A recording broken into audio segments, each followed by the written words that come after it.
Hey everyone, Chef Nick Peters Bond here, and welcome to Commanding Your Kitchen. On today's episode, we are going to be making a dry rub seared New York strip with a wedge salad with some yummy roasted tomatoes, some black pepper and brown sugar roasted bacon, and a homemade creamy blue cheese dressing.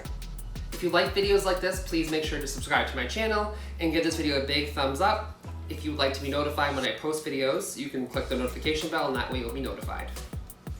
And here's how you make that blue cheese dressing. Guys, I'm obsessed with blue cheese dressing. The chunkier the better. Mine starts out with about 2 tablespoons of freshly minced chives, equal parts of sour cream and mayonnaise. No, this is not low fat, unfortunately. You're then going to add in your chives and your parsley. Those chives look so good. I don't know who cut those. You're then going to add in your rough crumbled or rough chopped blue cheese. I use a better quality blue cheese because it is the main ingredient of this dish. My secret ingredient, Worcestershire sauce, and then about a half a lemon mixed with about a quarter to a half a cup of milk, and that just creates its own buttermilk. As always, season with salt and pepper, and please taste it. If it doesn't taste good, we're in trouble. If you're thinking a little more salt, add a little bit more salt or pepper. Stir everything combined. Try not to break up those blue cheese chunks too much. I do like the texture it gives the dressing and the dish overall. If you didn't like blue cheese, you could always just make a buttermilk dressing and omit the blue cheese crumbles from this. I don't know why you would do that, but you might.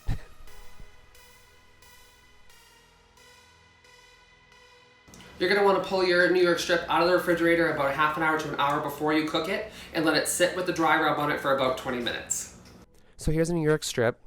Got this from my husband. I'm doing meatless January, unfortunately.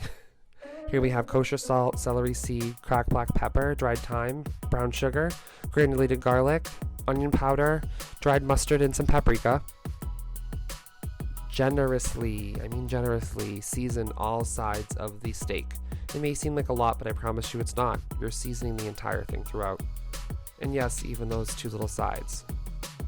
And each end. It's so important because we are going to be searing it on all sides.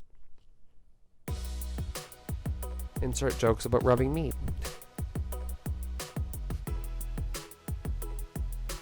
And I'll show you how to make those oven roasted tomatoes. These tomatoes couldn't be easier, and they're so sweet and delicious. You don't have to use these fancy tomatoes, but they just are really pretty. Mix them with about 2 teaspoons of extra virgin olive oil, and then some kosher salt, dried oregano, dried thyme, sugar, and some red pepper flakes. Those are optional. They just give the dish a nice little kick that I think it needs. Toss and then put on a baking sheet. Our cherry tomatoes have been roasting for about 20 minutes at 350 degrees until they start to blister.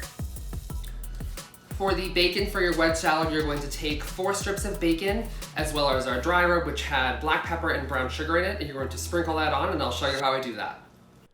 I use a thicker cut bacon with brown sugar and a little bit of black pepper. Gives it a nice kick, and that brown sugar caramelizes up beautifully under the broiler. You'll see how that looks. Give a generous amount, but don't go too crazy.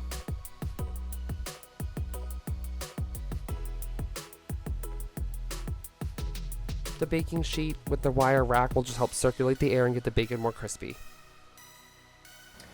Okay, so once your steak has been resting with the dry rub on it, we are going to preheat our cast iron pan with just a touch of vegetable oil, maybe 1 to 2 tablespoons for the whole pan, on medium-high heat. And you want to get it till it's almost a smoke point, which means you start to see the oil start to glisten a little bit, and a light smoke will come off, and then you can turn it down once your steak goes in the pan. That's the sound you're going to want to hear, and we're going to sear this on all sides. You're going to want to sear your New York strip for about 5 minutes per side for a perfect medium rare, and don't forget to rest it. Now that the steak has been searing for 4 to 5 minutes on each side, I'm going to sear all the other edges. As always, we're going to baste our steak. I have a couple tablespoons of butter and 1 garlic clove crushed up. You're going to want to turn your pan down. Push your steak to the top of the pan, gently give it a tilt, and let all the butter and the garlic fall to the bottom. Then you're going to take it and start basting the steak for a couple of minutes. Then we will let it rest for about 5 additional minutes.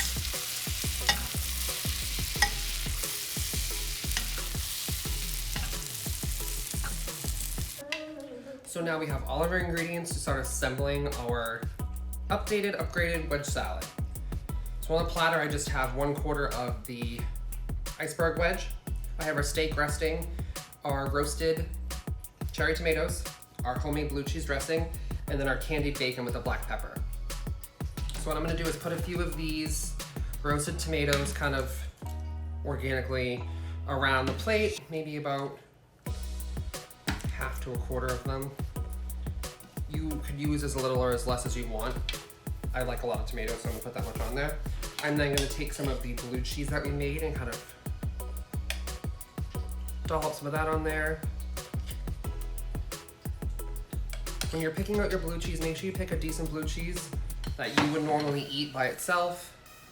Don't buy the blue cheese crumbles that you get already pre-crumbled. Crumble your own blue cheese, you'll thank me. For the bacon, I'm gonna steak aside for a second while it's resting. I'm just gonna cut this up into little pieces and arrange that on the salad. 2 pieces of bacon per salad. I want to give a big shout out to Sami-Knives for providing me with today's knives. Thank you so much for sending me to them. They're great quality and they're super lightweight, super easy to use. You don't have to use this much bacon, obviously, but my husband likes bacon, so he's getting plenty of bacon on his salad. And so when you're cutting your New York strip, you're gonna wanna go against the grain. And this has probably been resting for about 5 minutes.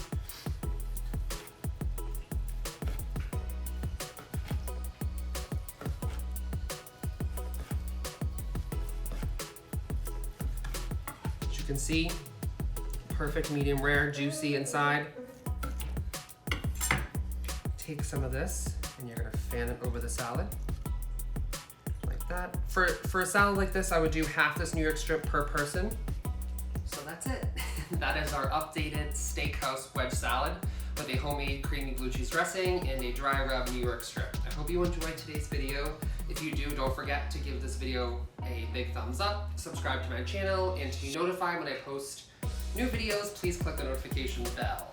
If you also like this, please leave a comment, let me know. As always, the full recipe for today's video will be on my Patreon. The link is down below. Big shout out to Sami-Knives. Thank you so much for sending me over these amazing chef's knives. This is what I used today in today's video. I have a few other ones I'll be trying out. I'm very, very grateful. Thank you again for sending me over the knives. I appreciate it.